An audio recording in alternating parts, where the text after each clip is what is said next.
And so here in the last week of March, in comes Seth Williams, a safety out of Georgia, not necessarily highly ranked, but those rankings will change. He's got another football season to play. It's always good to get a player out of Georgia, away from Georgia and Georgia Tech and others, obviously. Your thoughts about Seth Williams? Yeah, that one kind of came out of nowhere. He comes and visits about a week or so ago. I can't remember what day it was exactly, but he comes and visits. He doesn't even have an offer yet. Comes, visits.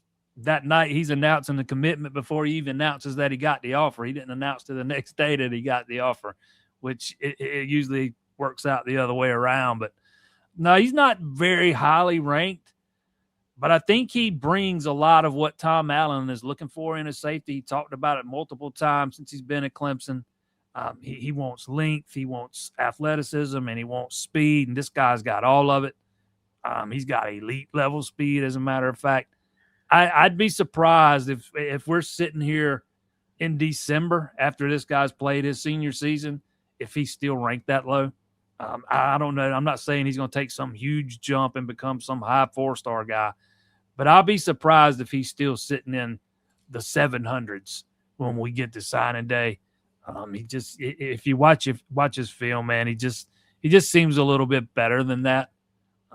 But he's the second safety that they've landed in this class. He joins Harrison Luke, who's another guy that's got a lot of length. He's the son of Matt Luke.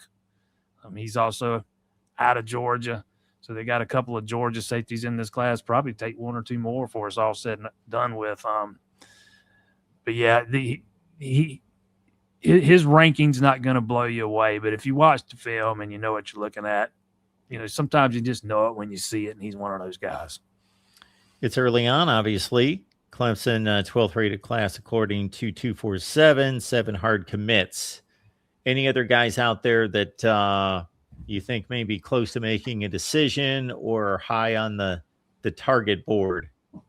Clemson, it seems like most of the guys this year, Clemson landed a bunch of guys coming off their elite retreat weekend last year. About a half a dozen or so. I can't remember the specific number, but they landed several coming off that weekend.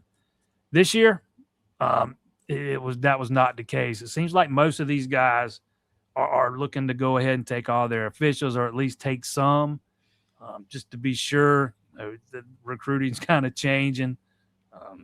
Clemson's going to hold their big weekend May 29th through 31st, and they're going to hold a second one in June for some guys that can't make it that initial weekend. But I don't know that there's anybody that's going to pop off here in the next few weeks. I think defensive lineman Jaden Wirf's probably a guy that Clemson's got a really good shot with.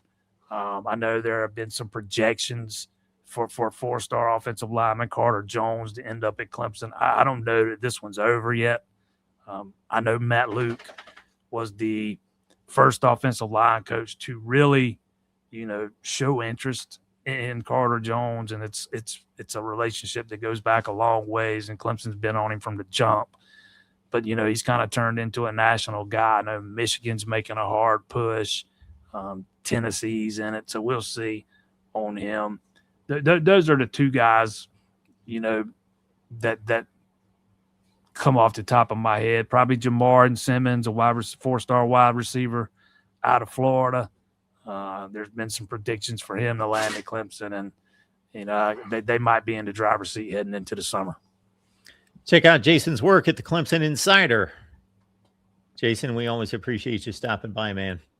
Always a pleasure, my friend.